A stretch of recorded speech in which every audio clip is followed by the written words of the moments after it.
নামমাত্র শূন্যপদ দিচ্ছে কি আমাদের এই যে দিকে দিকে আন্দোলন তুলে ধরছে, সেই আন্দোলনটাকে থামানোর জন্য প্রাইমারি শিক্ষা এবং প্রাইমারি টেট উত্তীর্ণদের নিয়োগের দাবিতে আমরা রাজপথে নেমেছি। এটা কিন্তু সবাই পছন্দ করছে না। কেন বলুন তো? কারণ নেতা মন্ত্রী, শাসক হোক আর বিরোধী হোক, নেতা মন্ত্রীদের সন্তানরা কিন্তু এই প্রাথমিক সরকারি স্কুলে পড়েন না। 2215টি প্রাইমারি স্কুল শিক্ষক শূন্য, সেই জায়গায় দাঁড়িয়ে এত কম ভ্যাকান্সি। মুখ্যমন্ত্রী নিজেই বলছেন, এই তোমরা নাম্বার দাও না কেন? এখন বলছে বেশি বেশি করে নাম্বার দাও। কিন্তু 2005 সালে আমাদের সময় যে মুখ্যমন্ত্রী ছিল জ্যোতি বসু বা বুদ্ধদেব ভট্টাচার্য, সেই সময় কিন্তু নাম্বার দিত না। রাজ্য হোক, কেন্দ্র হোক, শাসক হোক, বিরোধী হোক, আজকে এই অবৈতনিক প্রাথমিক বিদ্যালয়, এই প্রাথমিক শিক্ষা বাঁচানোর ক্ষেত্রে কারোর কোনো পদক্ষেপ নেই, সবাই অবহেলায় রয়েছে। ভদ্রভাবে যাব, যেখানে যাবেন সেখানে প্লাকার্ড নিয়ে উঁচু করে তুলে ধরবো, পুলিশও আটকাতে পারবেন না। কারণ গণতান্ত্রিক সিস্টেমে আমি নির্বাচিত মুখ্যমন্ত্রী। সম্পূর্ণ অরাজনৈতিক লড়াই। আমরা দিকে দিকে কিন্তু আন্দোলন আরও তীব্রতর হবে। দেখতে পাচ্ছেন আমাদের ইন্টারভিউ দিয়ে দিলেও এই হাজার হাজার চাকরি প্রার্থীরা কিন্তু পথে নেমেছে। দাদা, আপনারা দাবি করছেন 50,000 শূন্যপদ, রাজ্য সরকারের তরফ থেকে 13,421টি শূন্যপদ নিয়োগ করার জন্য দেওয়া হয়েছে।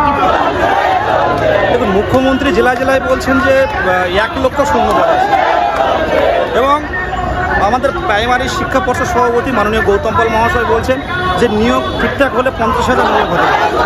আমরা বিভিন্ন আরটিআই মারফত জেনেছি অনেক শূন্যপদ আছে, কিন্তু এই নামমাত্র শূন্যপদ দিচ্ছে কি আমাদের এই যে দিকে দিকে আন্দোলন তুলে ধরছে, সেই আন্দোলনটাকে থামানোর জন্য আজকে 5 বছর পর প্রাইমারি টেট হলো।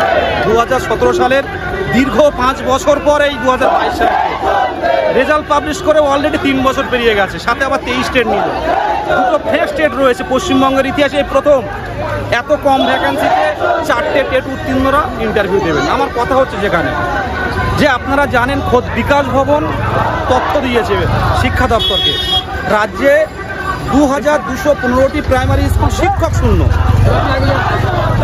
2215টি প্রাইমারি স্কুল শিক্ষক শূন্য, সেই জায়গায় দাঁড়িয়ে এত কম ভ্যাকান্সি। তাছাড়াও শুধু রাজ্য নয়, আজকে কেন্দ্রের অবস্থার কথা ভাবুন।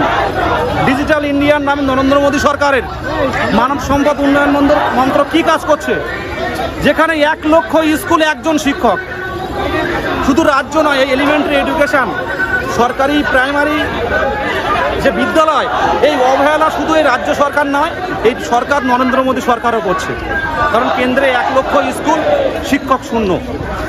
আমাদের কথা যেখানে এই যে প্রাইমারি শিক্ষা এবং প্রাইমারি টেট উত্তীর্ণদের নিয়োগের দাবিতে আমরা রাজপথে নেমেছি।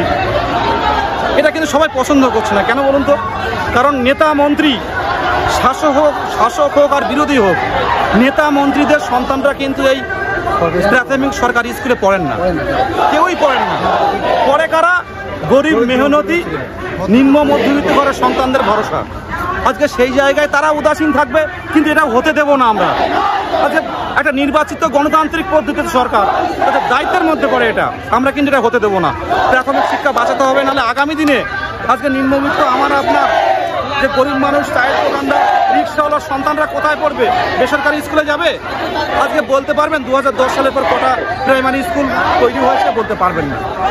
আজকে রাজ্য হোক, কেন্দ্র হোক, শাসক হোক, বিরোধী হোক, আজকে এই অবৈতনিক প্রাথমিক বিদ্যালয়, এই প্রাথমিক শিক্ষা বাঁচানোর ক্ষেত্রে কারোর কোনো পদক্ষেপ নেই, সবাই অবহেলায় রয়েছে। সামনে বিধানসভা নির্বাচন আসছে, বিধানসভা নির্বাচনে কোনো কিছু প্রভাব ফেলবেন? আপনাদের নিয়োগের যে দাবি রাখছেন, সেই দাবি যদি ফলপ্রসূ না হয়, বিধানসভা নির্বাচনে কোনো প্রভাব ফেলবেন? মুখ্যমন্ত্রী যেখানে, আমরা সেখানে। পরিষ্কারভাবে জানাচ্ছে, একটা ছোট্ট কথার মধ্যে বলছি, মুখ্যমন্ত্রী যেখানে জেলায় যেখানে যাবে, আমাদের পুলিশ প্রোটেকশন দিয়ে আটকাতে পারবেন না। আমরা ভদ্রভাবে যাব, যেখানে যাবেন সেখানে প্লাকার্ড নিয়ে উঁচু করে তুলে ধরবো, পুলিশও আটকাতে পারবেন না। কারণ গণতান্ত্রিক সিস্টেমে আমি নির্বাচিত মুখ্যমন্ত্রী। আমরা যাব, এটা যদি আটকাতে চান অন্তত কিছু 50,000 না হোক, তো অল্প কিছু ভ্যাকান্সি দিয়ে জিনিসটা এগিয়ে দিন, যাতে আমরা নতুন পুরনো একাডেমিক আমরা সুযোগ পাই। আর একটা কথা বলে রাখি, এই যে নিয়োগ দিল 2016 সালের গ্যাজেট, আমরা অনেকেই জানেন না 2016 সাল কোথায়, আর আজকে 2025 সাল। এর মধ্যে নতুন যারা মাধ্যমিক, উচ্চ মাধ্যমিক একাডেমিক রেখে দিয়েছে, তাদের আর 2005-7 মাধ্যমিক এই নাম্বারের একটা বিশাল পার্থক্য হয়ে যাচ্ছে। মানে পুরোনোটা বাদ চলে যাবে, কম্পিটিশনে থাকবে না। মুখ্যমন্ত্রী নিজেই বলছেন, এই তোমরা নাম্বার দাও না কেন? এখন বলছে বেশি বেশি করে নাম্বার দাও। কিন্তু 2005 সালে আমাদের সময় যে মুখ্যমন্ত্রী ছিল জ্যোতি বসু বা বুদ্ধদেব ভট্টাচার্য সেই সময় কিন্তু নাম্বার দিত না। তাহলে আমরা কম্পিটিশনে এত কম ভ্যাকেন্সিতে কি করে থাকবো? আমরা কি করে থাকবো এত কম ভ্যাকেন্সিতে? তো সেই জায়গায় দাবিটা ন্যায্য দাবি, সম্পূর্ণ অরাজনৈতিক আন্দোলন। আর যে এমএলএ সাহেব এসছেন নৌশাদ সিদ্দিকী, একটা কথা বলে রাখি, পশ্চিমবঙ্গে এই প্রথম উনি আমাদের দাবিতে, শূন্য পদের দাবিতে পশ্চিমবঙ্গ প্রাথমিক শিক্ষা পর্ষদে গেছিলেন একটাই দাবিতে, এবং বিধানসভায় উনি শিক্ষামন্ত্রীকে ট্যাগ করে বলেছিলেন যে 2022 সালে টেট উত্তীর্ণদের বিষয়টা ভাবুন। আর উনি আজকে এসছেন, কোনো রাজনৈতিক বক্তব্য কিন্তু এই মঞ্চ থেকে বলছেন না, শুধুমাত্র প্রাথমিক শিক্ষা বাঁচানোর কথা বলছেন। এটা কোনো রাজনৈতিক রং নেই, সম্পূর্ণ অরাজনৈতিক লড়াই। আমরা দিকে দিকে কিন্তু আন্দোলন আরও তীব্রতর হবে, দেখতে পাচ্ছেন। আমাদের ইন্টারভিউ দিয়ে দিলেও এই হাজার হাজার চাকরি প্রার্থীরা কিন্তু পথে নেমেছে। সবাই জানে যে আমি সেভ নেই এত কম ভ্যাকান্সিতে, তাই আন্দোলনটা কিন্তু চলবে। 2022 সালের প্রাইমারি টেট উত্তীর্ণ উত্তর 24 পরগনা জেলার বিদেশ গাজিয়াবাদ। আরো ভালো ভালো খবর দেখতে সাবস্ক্রাইব করুন বাংলা হান্টের ইউটিউব চ্যানেল। বাংলা হান্টের আরো খবর দেখতে নজর রাখুন।